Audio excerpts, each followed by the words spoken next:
I've got something else I want to share with you that I think is very important and something that you need to understand. And so many Christians and conservatives do not seem to understand this, which is really sad. This past week, the United States Senate and House both voted on whether or not to continue funding America's participation in the barbaric war against Yemen by Saudi Arabia. This is one of the most underreported news items in the 21st century.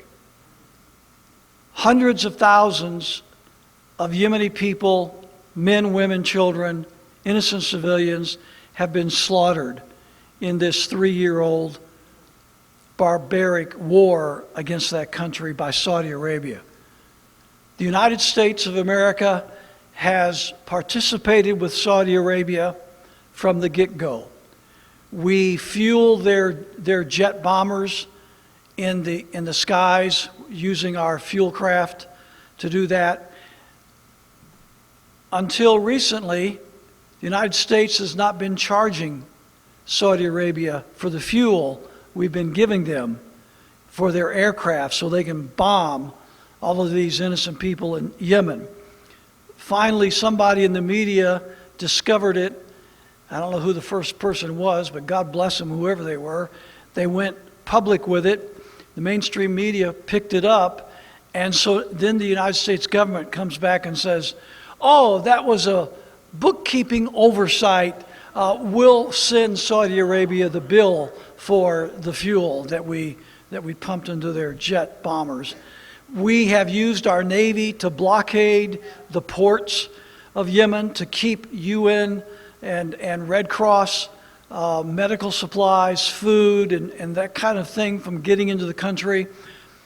A conservative estimate is that in addition to the hundreds of thousands of people that have been killed directly in the bombs and attacks on this country, over 85,000 children have starved to death during this 3-year barbaric war against Yemen.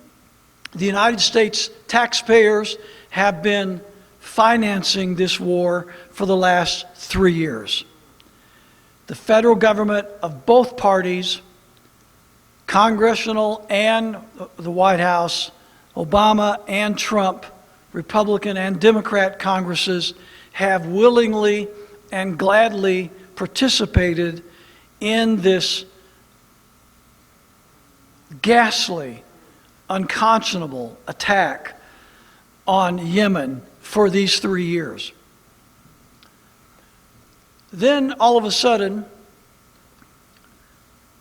agents of Saudi Arabia murdered an American resident, Saudi citizen journalist, Jamal Khashoggi, tortured him to death in one of the most barbaric ways that a person could ever die. It was just awful. There were recordings of the man's tortured death, complete with the screams of this man and the saws they used to cut up his body. The 15 Saudi assassins who did this were told that they needed to put in earplugs and play music while they were murdering and dismembering this journalist. And that's what they did. So while they were killing him slowly and then cutting up his body, they were listening to music, so they couldn't hear the screams that the man was yelling forth as he was being brutally murdered. All of a sudden now, interest is renewed in the war on Yemen and the Saudi barbarity of what they've been doing for years. It's amazing to me how these people in Congress think. For 3 years, we have been participating in the killing of tens of thousands and hundreds of thousands of innocent men, women, and children. Our military personnel are participating, the taxpayers are participating, the President and Congress are authorizing it, and nobody has a single tinge of conscience whatsoever about these tens and hundreds of thousands of innocent deaths in this country. Not a bit of conscience about it. But then a notable journalist is murdered brutally, and all of a sudden now Congress has a conscience. Don't get me wrong. I think the whole world should be upset as to what happened to this journalist. And by the way, this is not the only journalist. You know, we can impugn and denigrate journalists all we want. And it's popular to do that now. Trump has made that very popular. But I'm reminded of what Benjamin Franklin said. He said, I would rather have newspapers and not have a government than to have government and not have a newspaper. The fourth branch of government, the newspaper, the printed press, the media, are really the only thing we have to keep the government honest. Unfortunately, so many times they haven't done that, but that is their purpose. And when they do it, we should applaud them and recognize the importance of that. And they have, to their credit, been trying to highlight the atrocities going on in Yemen by the Saudi government and America's participation in it. Now suddenly there's attention devoted to it since Mr. Khashoggi was brutally murdered. So the Senate just a couple of days ago voted and passed a bill to defund America's role in Saudi Arabia's attacks against the country of Yemen. Yes. Yes. Here's what I want you to know. The vote was 56 to 41. 41 senators voted against defunding the war. Let's keep the war going. And the vast majority of the ones who voted for the war and against this bill to defund the war were Republicans. Let me give you an example here. By the way, okay, let me give you an example. 56 senators voted for the bill, and that was a majority, and it passed. Again, this is to defund the war against Yemen by Saudi Arabia, which we participate. Only 7 Republicans voted for this bill. Only 7 Republicans. Those 7 Republicans were Collins of Maine, Daines of Montana. Give Senator Daines a good hand. Flake of Arizona, Lee of Utah, Moran of Kansas, Paul of Kentucky, and Young of Indiana. Those were the 7 Republicans that voted for the bill. 7. How many Democrats voted against the bill? None. Every Democrat in the Senate voted to remove funding for the war in Yemen. Every single Democrat. This is where the conservatives and the Christians totally break down in their common sense understanding of government. This is not a left-right Democrat Republican issue. There are some issues that the Democrats are consistently better than the Republicans. This is one of those issues. Most of the time, when it comes to funding the warfare state and these never-ending perpetual wars of aggression around the world, it is the Democrats that are trying to stop it. It is the Republicans that are trying to extend and promote these wars. Usually that is the case. And this vote represents what is typical in Congress. In the House of Representatives, the bill failed.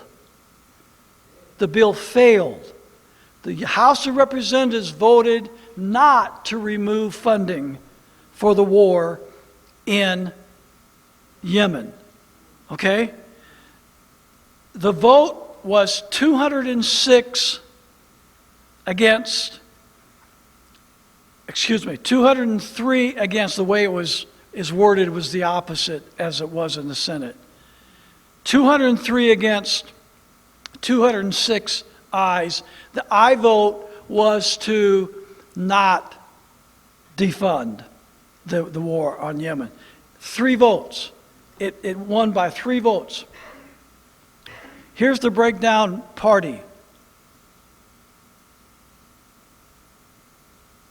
Ayes, this would be, again, in the Senate, the aye vote was to remove funding for the war. In the House, the aye vote was to not remove funding, okay? So, in the House, to not remove funding, to keep the funding going, keep the war going, keep killing innocent men, women, and children. 201 Republicans voted yay. 5 Democrats voted yay, for a total of 206. On the no column, 18 Republicans voted no, and 185 Democrats voted no. And so that bill to defund the war in Yemen failed. Our representative, Greg Gianforte, voted to not defund the war in Yemen. He voted to keep the war going. He voted with the A. You should let I'm telling you, Greg Gianforte's votes, for the most part that I've seen, are no better than a Democrat's vote across the board. In fact, in this case, his vote is worse than the Democrat. We should all send a letter of thanks or email to Senator Daines for his vote on this issue, and we should all send a letter of condemnation to Greg Gianforte for his vote to continue to kill innocent men, women, and children at U.S. taxpayer expense by supporting the barbaric war in Yemen by Saudi Arabia. So that's how that broke down. And so you need to understand, again, that this is not a Republican-Democrat issue. This is not a left-right issue. Many times, the players that you consider to be so evil are actually better than the players that you think are so righteous. And here is such a case. So those of you that are watching online, I suggest that you look online and see where your senators and where your House members voted. But know, as a general rule, that the Republicans are the ones who are continuing to fund these ongoing, never-ending wars around the world. It is the Republicans who are the ones that are keeping the war on terror going. It is the Christians who are supporting the Republicans who are keeping the wars going. The blood of hundreds of thousands of innocent men, women, and children drip from the hands of this president, of the House of Representatives, and from every American citizen who supports these politicians who continue to engage in this barbarity known as the war on terror all over the world. So kudos to Senator Daines. What's the word? Ice picks for Greg Gianforte. and the others who voted for the continuation of that war. So anyway, that's something you need to keep an eye on and keep in your minds as you assess the things that are going on in Washington, D.C. Personally, I'm just tickled that the Senate, at least the Senate, was on record as opposing this war and wanting to remove funding for it. And we'll see what happens from here. But it's ghastly what the American taxpayers are funding thanks to our warmongering politicians in Washington, D.C.